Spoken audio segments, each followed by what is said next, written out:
Welcome back नाज़रीन।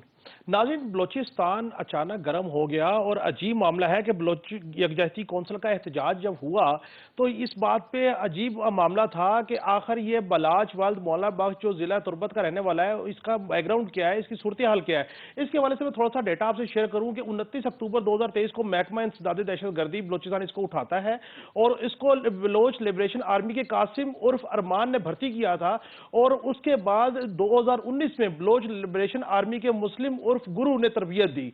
ये मुस्लिम उर्फ गुरु नामी जो ग्रुप है उसके साथ ये अटैच थे। मुख्तलिफ जो है इन्होंने कार्रवाइयाँ की, उसमें आम आवाम जो है उनको भी मारा, सिक्योरिटी इदारों के लोगों को मारा, उसके अलावा धमाके किए।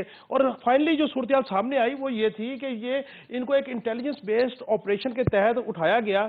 और जब इनको उठाया गया तो फिर उनकी निशानदेही पर 22 और 23 नवंबर की दरमियानी शब जो है सीटीडी बलूचिस्तान ने एक रेड किया इनके बताए हुए मकाम पर, जहां पे दहशतगर्द मौजूद थे और वहां पे क्रॉस फायर हुआ और दहशतगर्दों की जानिब से रॉकेट लॉन्चर भी इस्तेमाल किए गए, जिसमें ये बलाच वल्द मौला बख्श जो है वो जहां बाग हो गए और दीगर दो दहशतगर्दों की लाशें भी वहां से बरामद हुई हैं। इस पे गुफ्तगू करने के लिए कि बलूचिस्तान में ये इंसर्जेंसीज हो क्यों रही हैं, कौन करवा रहा है, कैसे करवा रहा है, हमारे साथ मौजूद है डॉक्टर इरफान अशरफ साहब, तजिया करें। डॉक्टर साहब बहुत शुक्रिया टाइम देने का सर।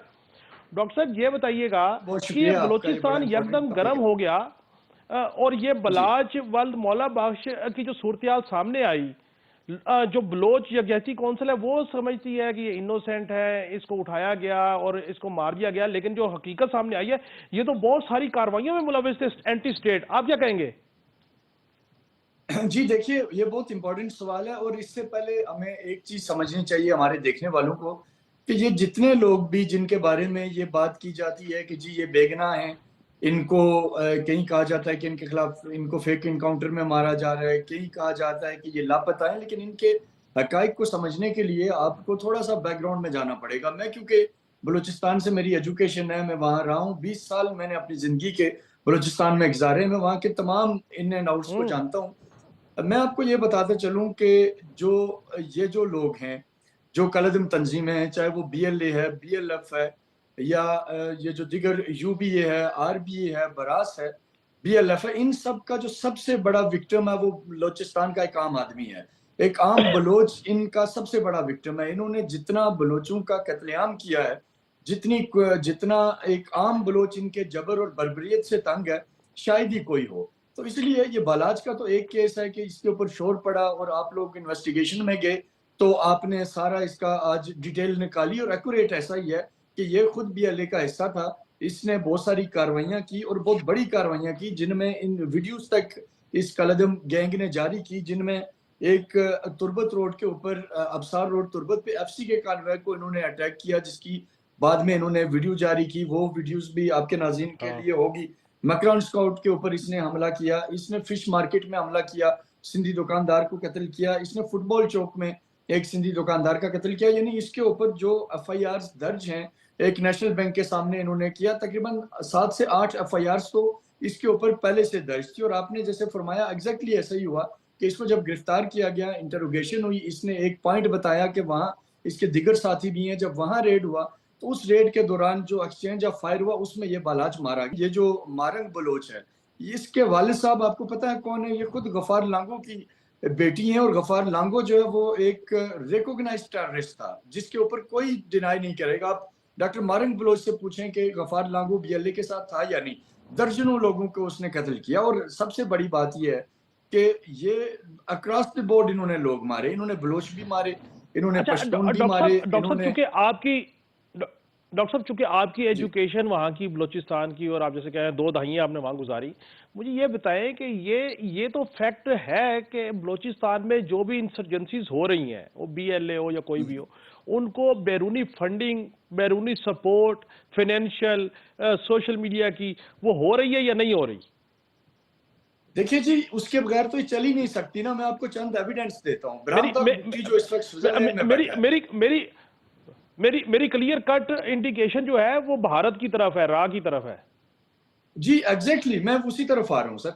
आप देखें, ब्रामदाग बुट्टी जो स्विट्जरलैंड में बैठा है, उसको इंडियन इंटेलिजेंस रहा आज भी वहां $1000 महाना देती है। हरिब्यार मरी को यूके में फैसिलिटेट किया जा रहा है। ये जो जावेद मैंगल है, इसकी गाड़ी की नंबर प्लेट 25 करोड़ रुपए की है, इंडिया इनको पैसा दे रहा है और उसके कई एविडेंस हैं। आप मामा कदीर बलोच की जो ये मिसिंग पर्सन का जो चैंपियन है, आप मामा कदीर बलोच का इंटरव्यू देखें जिसमें वो कहता है कि नरेंद्र मोदी हमारी मदद को आए। और फिर आप इससे ये जान के ज्यादा हैरान होंगे कि नाइला बलोच नामी एक खातून मुंबई में या दिल्ली में मौजूद है और उसको पॉलिटिकल असाइलम इंडिया ने दी हुई है और इंडिया ने उसको एक हिंद बलोच फोरम बना के दिया हुआ है। रेडियो चैनल्स इंडिया चलवा रहा है जिसके ऊपर प्रोपेगेंडा होता है। फिर कुलभूषण यादव एक बहुत बड़ा प्रूफ जो कि बलूचिस्तान के अंदर खुद मौजूद था, जिसने खुद ये माना है कि वो बीएसओ आजाद और इस तरह की तमाम जो टेररिस्ट ऑर्गेनाइजेशन थी उनके साथ राब्ते में था, उनको फाइनेंस प्रोवाइड करता था। फिर अफगानिस्तान के अंदर ये जो कल आपने देखा सरफराज बंगुलजई ने सरेंडर किया, तो उसने खुद ये बताया कि वो जब अफगानिस्तान गया तो वहां उसने देखा कि इंडिया इनको प्रॉपर फंडिंग कर रहा है, इनको ट्रेनिंग दे रहा है, इनको वेपन सप्लाई कर रहा है। ये सारा एक नेक्सस है जो रा का और ये जो टेररिस्ट आउटफिट्स हैं इनका है और ये किसी के हमदर्द नहीं है। अगर ये अपनी बलोच कौम के खैरख्वाह होते तो बलोच तो इनके शर से महफूज होता ना। आप मुझे ये बताएं कि बलोच कल्चर इतना शानदार कल्चर है, इतना वहाँ औरत की इज्जत है कि आप तसव्वुर नहीं कर सकते कि वहाँ औरत को अपने चीफ अजाइम के लिए इस्तेमाल किया जाए। बलोची कल्चर में है ही नहीं। और बलोच कल्चर में औरत का इतना एहतराम है कि अगर कत्ल भी किया है किसी ने, लेकिन वो अगर अपनी फैमिली के साथ उस इलाके से गुजर रहा है तो औरत के एहतराम में उसको वो नहीं रोकेंगे। लेकिन इन टेररिस्ट ऑर्गेनाइजेशंस ने इंजीनियर महराज उमरानी को मिठड़ी में बीएलए ने शहीद किया। उसके साथ 1.5 साल का बच्चा था, उसके साथ 3 साल का बच्चा था, उनकी वाइफ थी, उनको इन्होंने पूरी फैमिली को मार दिया। जफर बलोच खारान में उनको इन्होंने इसी तरीके से अपनी फैमिली के साथ शहीद कर दिया। इस तरह से इन्होंने आज आप देखें कि जो मिसगाइड करके खवातीन को ये सुसाइड बम्बिंग की तरफ ले जा रहे हैं, वो चाहे शारी बलोच है, वो चाहे माहल बलोच है, ऐसी कई केसेस सामने आ चुके हैं जिनको ये लेके जा रहे हैं। तो ये जो इंडियन हैंडलर्स हैं, इनके इंडियन हैंडलर्स को इससे कोई परवाह नहीं है कि बलोच रवायात पामाल होती हैं। बलोच कल्चर में मेहमान का कत्ल एक इंतहाई संगीन जुर्म समझा जाता है, लेकिन इन्होंने टीचर्स को वहां शहीद किया, टारगेट किया, मजदूरों को वहां टारगेट किया गया। तो ये जो जुल्म और बर्बरियत की दास्तान इन कलदम तंजीमों ने बलूचिस्तान में मचा के रखी है, काश आप जैसे दिगर साफी भी ये जुर्रत करें कि वो इन बातों को डिस्कस करें, इनको एड्रेस करें। हमारे मेन स्ट्रीम मीडिया का सबसे बड़ा मसला ये है, और मैं गवर्नमेंट को भी कहूंगा कि इनको हमारी ग्राउंड रियलिटीज का ही हमारे जो national main stream media Balochistan का नहीं पता।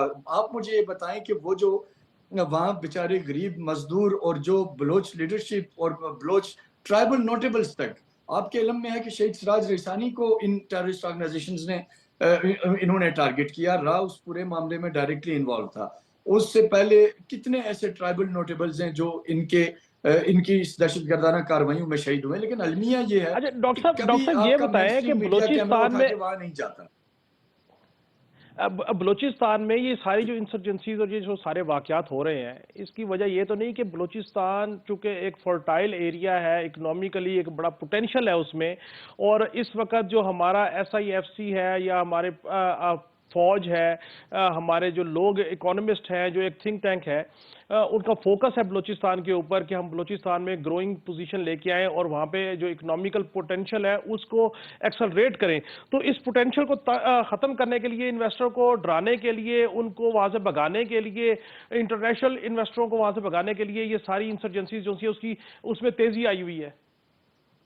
सर बड़ा रेलिवेंट आपने बात की और एग्जैक्टली यही है, क्योंकि आपको पता है कि ग्वादर की जो तामीर इस वक्त हो रही है, तो ग्वादर बनने के बाद बलूचिस्तान का सिर्फ ये जो CPEC के जो मंसूबे हैं, सिर्फ उनकी मैं अगर बात करूं तो उसमें उसमें हाइड्रो पावर के प्रोजेक्ट्स हैं, उसमें ऑयल रिफाइनरीज इंटरनेशनल उसमें डोनर आ रहे हैं। उसके बाद जो ग्वादर पोर्ट का अपना पोटेंशियल है, वो इस खित्ते की सबसे बड़ी ओपन सी फ्रंट की वो पोर्ट है जहां कार्गो फैसिलिटी है। और ग्वादर समेत ये जो पूरा जो कोस्टल बेल्ट है और पूरा बलूचिस्तान खुशदार, इसकी फ्यूचर बदल जाएगा। ये रियल सेंस में एक गेम चेंजर है। अब इंडिया ये चाहता है कि, क्योंकि इंडिया को पता है कि अगर इन ये सारी चीजें हो गई, इम्प्लीमेंट हो गई, अगर CPEC कंप्लीट हो गया, फिर ये जो अभी रिसेंटली SIFC का जो पाक फौज का एक बहुत बड़ा इनिशिएटिव है, ये चीजें आगे बढ़ी, बलूचिस्तान में इन्वेस्टमेंट आई, बलूचिस्तान के अंदर जो नेचुरल रिसोर्सेज हैं, मिनरल्स हैं, उनका जो पोटेंशियल है इन सारी चीज़ों को रोकने के लिए इस वक्त जो इंडिया पूरे स्केल के साथ वहाँ टेररिज्म को स्पॉन्सर कर रहा है। लेकिन इंपॉर्टेंट बात मैं आपको ये बताऊं कि बलूचिस्तान का नौजवान इस दहशतगर्दी को मुस्तरद कर चुका है। ये जो 2 4 5 लोग जो बंदूक की जोर पे बलूचिस्तान को यरगमाल बनाना चाहते हैं, ये बलूचिस्तान के नुमाइंदे नहीं है। बलूचिस्तान की जो यूथ है, अभी हालिया पिछले केयर टेकर गवर्नमेंट में आपने देखा होगा कि अभी जो चल रही है, इसमें नवाबजादा मीर जमाल एक नौजवान इमर्ज लीडर सामने आए, और जिस तरह उनको सपोर्ट किया गया, जिस तरह लोग उनके लिए निकले, और जो मैंने देखा, खुद ज़ाहिर मैं इसका विटनेस हूँ कि जिस तरह उनको अप्रिशिएट किया गया, पाकिस्तानियत की आवाज़ उठाई गई, तो उससे ये बड़ा क्लियर मैसेज है कि बलोच नौजवान सिर्फ प्रोग्रेस चाहता है, सिर्फ तरक्की चाहता है, और वो किसी किस्म की टेररिज्म की तरफ जाना नहीं चाहता। लेकिन क्योंकि पीछे अच्छा इंडिया है, और डॉक्टर साहब इंडिया के जो अज़ाइम है वो आपने खुल के आपने भी बात कर ली कि वो बड़े क्लियर हैं, वो डेवलपमेंट को रोकना चाहते हैं। वो नहीं चाहते कि बलोच प्रोग्रेस करे और उनके हाथों से निकल जाए। और ये जो उनके 2 4 लोग बाहर बैठे हैं, जिनको मैं समझता हूँ किराए के कातिल हैं, उनकी भी अब क्रेडिबिलिटी वो नहीं रह गई, क्योंकि वो ग्राउंड पे लोग उनको छोड़ के जा रहे हैं। अच्छा ये जो सरफराज भंगुल से डॉक्टर साहब आखिर में जी डॉक्टर साहब आखिर में ये बताइए कि एक तो बलूचिस्तान में इलेक्शन इंशाल्लाह ताला पूरा अमन हो जाएंगे, और दूसरा ये बताया कि जो बलोच नौजवान हैं, बच्चे हैं, उनको हम क्या होप दे सकते हैं कि वो आए अपनी तरक्की के लिए, अच्छी तरक्की के लिए, बजाय इसके कि वो बेरारवी का शिकार हो या इन दहशतगर्दी आउटलेट्स जो हैं उनके हिस्सा बने और उनसे वो खराब हो। देखिए जी, अब बलोच नौजवान खुद भी इस चीज़ की अहमियत को समझ चुका है। उन्हें अंदाज़ा हो गया है कि ये जो बरामदा बुगटी है, हैरी ब्यार है, जावेद मैंगल है, खुद ये लंदन में, स्विट्ज़रलैंड में और दुबई में अय्याशी कर रहे हैं, और एक आम बलोच को ये कहते हैं कि तुम पहाड़ों पे जाओ और अपनी फैमिली छोड़ दो, अपना सब कुछ छोड़ दो और अपनी ज़िंदगी बर्बाद करो। तो अब उन्हें अंदाज़ा हो गया। फिर सबसे बड़ी बात कि अब बलोच नौजवानों को ये भी पता लग गया है कि ये जो नक्सस है राह का, और इनकी ये जो सो कॉल्ड लीडरशिप जो मुल्क से भागी हुई है, तो ये अब चीज़ें ऑलमोस्ट एक्सपोज़ हैं। बलोच नौजवान अब इनके हाथों में आने वाला नहीं है, और बलोच नौजवान प्रोग्रेस चाहता है, बलोच नौजवान पुरुमीद है और इंशाल्लाह। ऑप्टिमिस्टिक है। उन्हें अंदाजा है कि फ्यूचर उनका है। सिर्फ मैं ये कहूंगा कि जो इस वक्त ज़ाहिर है बलूचिस्तान के पास, आपको पता है पाकिस्तान की लीडरशिप बलूचिस्तान के पास है। आपका चेयरमैन सेनेट बलूचिस्तान से हैं, prime minister care taker Balochistan से हैं, चीफ जस्टिस बलूचिस्तान से हैं, और केयर टेकर जो इंटीरियर मिनिस्टर थे वो बलूचिस्तान से थे। तो इस सारे सिनेरियो में मैं सिर्फ ये कहूंगा कि ये थोड़ा सा जो इन वहाँ चंद एक जो ताकतें जो अपना इन्फ्लुएंस जमाने की कोशिश कर रही हैं, जो दरअसल टेररिस्ट के ठीक हो गया। फैसिलिटेटर हैं या उनके तर्जमान हैं, उनको थोड़ा सा गवर्नमेंट आगे बढ़े, लगाम दे, तो बाकी मेरा ख्याल है कि चीज़ें इतनी प्रॉब्लमेटिक नहीं है। और बलूचिस्तान का जो नौजवान है वो बड़ा होपफुल है, और एक अच्छे फ्यूचर की उन्हें पता ठीक है हो कि गया। पाकिस्तान ठीक हो बलूचिस्तान गया। और बलूचिस्तान। बहुत शुक्रिया डॉक्टर इरफान अशरफ साहब। नाज़रीन, कल फिर नए मौज़ूआत के साथ नए मेहमानों से मुलाकात होगी। अल्लाह हाफिज़।